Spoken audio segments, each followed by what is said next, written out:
আরেকটি কথা বলতে চাই, সেটি হচ্ছে যে ব্রিটেনের সরকার সরকারিভাবে 1986-এ বঙ্গবন্ধুর নামে তারা নামকরণ করে একটি স্কুল দিয়েছে, ব্রিটেনে দিয়েছে। তারা সম্মান দিতে জানে। বঙ্গবন্ধু যখন 1972 সালে লন্ডনে এসেছিলেন 10 জুলাই, তখন তৎকালীন প্রধানমন্ত্রী গাড়িতে রিসিভ করে স্কটল্যান্ডে ছিলেন। খবর পেয়ে চলে এসে নিজে দাঁড়িয়ে সম্মান দিয়ে গাড়ির দরজা খুলে দিয়ে তাহলে আলিঙ্গন করেছেন। তারা সম্মান দিতে জানে। হায় রে অবাগা জাতি বাঙালি, আর আমরা সম্মান দিতে জানি না। এটাই হচ্ছে আমাদের বাস্তবতা। আমরা মানুষকে সম্মান দিতে জানি না। আমরা এখনো অমানুষ হয়ে আছি। এটাই হচ্ছে বাস্তবতা। কবিগুরু রবীন্দ্রনাথ ঠাকুর বলেছিলেন না, হে জননী তুমি করেছো বাঙালি করে, এখনো মানুষ করনি। কালকে যে ঘটনা তারা ঘটিয়েছে, যেসব ছেলেরা ধানমন্ডি বাসভবন ভেঙ্গে পুড়িয়ে ছারখার করে দিয়েছে, তারা এখনো মানুষ হয়নি, অমানুষ হয়ে আছে। জামাত বিএনপি তারা এখনো মানুষ হয়নি, অমানুষের মতো তারা আচরণ করছে। জামাত বিএনপি কেন তারা কালকে প্রতিবাদ করলো না? কেন তারা তাই ছেলেদেরকে লেলিয়ে দিল? এটাই বুঝতে হবে। সারা বিশ্বে বঙ্গবন্ধু এখানে লন্ডনে পার্ক করে দিয়েছে। বার্নেট কাউন্সিল তাকে বঙ্গবন্ধু পার্ক বানিয়ে দিয়েছে। তারা সম্মান দিতে জানে। ব্রিটিশ সরকার সম্মান দিতে জানে। সারা বিশ্ব সম্মান দিতে জানে। আর আমরা সম্মান দিতে জানি না। বড়দেরকে সম্মান দিবেন, জাতির পিতাকে সম্মান দিবেন। বঙ্গবন্ধু আপনি মানেন আর না মানেন, কিন্তু বঙ্গবন্ধু নট অনলি আওয়ামী লীগের, বঙ্গবন্ধু এই 16 কোটি মানুষের, যত দল, জামাত বিএনপি, সবাই বঙ্গবন্ধুকে শ্রদ্ধা করা উচিত। আর যদি সেটা না করে, তাকে চুরি করে থাকা দরকার। বঙ্গবন্ধু না হলে বাংলাদেশ নামক রাষ্ট্র হতো না, জামাত বিএনপির জন্ম হতো না। আর বঙ্গবন্ধু হয়েছিল, বাংলাদেশ করেছিলেন বিদায় কিন্তু বুক ফুলে কথা বলতে, রাজনীতি করতে পারতেছে না। তা না হলে পাকিস্তানের দাসত্বদারি করতে হতো, গোলাম হিসেবে বসবাস করতে হতো। এটাই হচ্ছে বাস্তবতা। আমি একটি ছবি দেখাবো আপনাদেরকে। এই লন্ডনে বঙ্গবন্ধুর নামকরণ করে তারা ব্রিটিশ সরকার স্কুল বানিয়ে দিয়েছে। আর আমরা ধ্বংস করি বঙ্গবন্ধুর স্থাপিত জাদুঘর, বঙ্গবন্ধুর ধানমন্ডির প্রাসাদ ধ্বংস করে দিয়েছে। দেখলেন ডিফারেন্সটা? তাহলে আমাদের চাইতে কি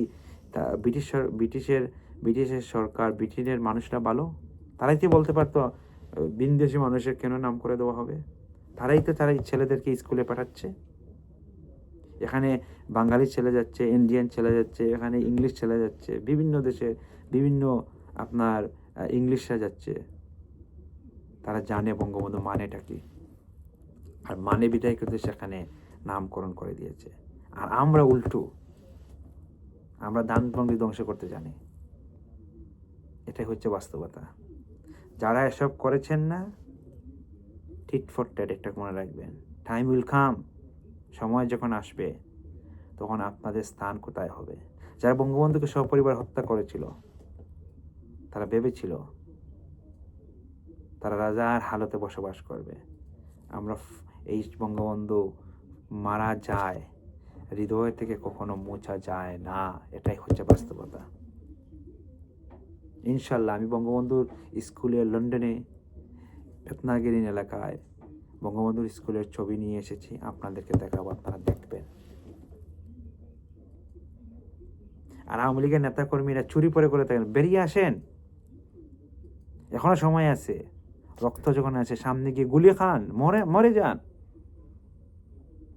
সাহসী বক্তব্য দেওয়ার জন্য বঙ্গবন্ধুর নামে কিছু হলে, বঙ্গবন্ধুর নামে কিছু আঘাত হলে আমি বুক ফুলে দিব। কোথায় গেল বুক? বেরিয়ে আসেন না কেন? টাকা বানিয়েছে, চুরি করেছে, কর্মীদেরকে মূল্যায়ন দেন নাই, আসল কর্মীদেরকে বাদ দিয়ে হাইব্রিড বানিয়ে রাজনীতি করেছে। এদেরকে যদি না আমরা পাই, হাইব্রিড মার্কা নেতা কর্মী এমপি মধ্যে, প্রত্যেকটিকে জুতা পিটে করে, যারা দলকে কলুষিত করে, দলের মানুষকে মূল্যায়ন না করে, দলের আদর্শ কর্মীদেরকে তুইতুকারি করে লাঞ্ছিত করেছিলেন। মনে হতো কথাবার্তায় আপনিই প্রধানমন্ত্রী। এই লন্ডনে আমাদের প্রেসিডেন্ট একটা আছে, সুলতান শরীফ, কথাবার্তায় মনে হয় অনেক অহংকার, অনেকবার।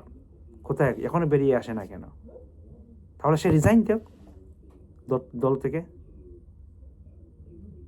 ইস্তফা দিয়ে দল থেকে বেরিয়ে যাবে। সে যে পারবে সে দলকে মোকাবেলা করতে পারবে, দুঃসময় দলের পাশে থাকবে, তাকে দায়িত্ব দেওয়া হোক। এইসব লোককে বাদ দিয়ে যারা অকর্ম, যারা দলকে কুণ্ঠাসা করে রাজনীতি করেছে 16-17 বছর, অনেক বাংলাদেশে আওয়ামী লীগের সম্মেলন নাই, ছাত্রলীগের সম্মেলন নাই, লন্ডনে নাই, কোনো জায়গায় নাই। এখন সময় এসেছে সম্মেলন করে দলকে ভেঙ্গে ভালো ভালো মানুষকে ঢুকিয়ে আন্দোলন করার সুযোগ এসেছে। আর সেটা যদি হয়, আমি মাননীয় প্রধানমন্ত্রী শেখ হাসিনাকে গণজুড়ে বলছি, আপনি এখনো নেতৃত্ব দেন, প্রত্যেকটি দেশে আপনি জোন করে নতুন কমিটি করে দেন, নতুন আওয়ামী লীগের আসল কর্মীদেরকে মূল্যায়ন করেন।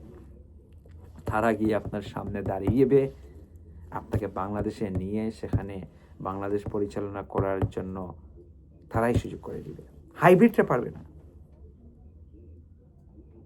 এখন প্রোগ্রামে গেলে 100 লোকও হয় না। আগে প্রোগ্রামে গেলে জায়গা দিতে পারতাম না, চেয়ার নাই, মানুষ চলে আসছে। এই লন্ডনে অনেক নেতারা মহিলাদেরকে নিয়ে রাজনীতি করত, মহিলাদের সামনে বসাতে হবে। এখন ওই মহিলারা আসে না রাজনীতিতে। বুঝতে হবে দুঃসময়ে আপনার পাশে থাকে না, সুসময়ে যারা দুঃসময়ে আপনারা পাশে থাকে সেটাই হচ্ছে আসল কর্মী, আসল নেতা, যারা দুঃসময়ে আপনার পাশে থাকে না। আর আমরা তাদেরকে এমনভাবে হাইব্রিড বানিয়ে রাজনীতি করেছি। সময় এসেছে এখন রুখে দাঁড়াবার। ইনশাল্লাহ বঙ্গবন্ধুর নাম মুছে দিয়েছে, বঙ্গবন্ধু ধানমন্ডির 32 নম্বরের বাসা ধ্বংস করে দিয়েছে।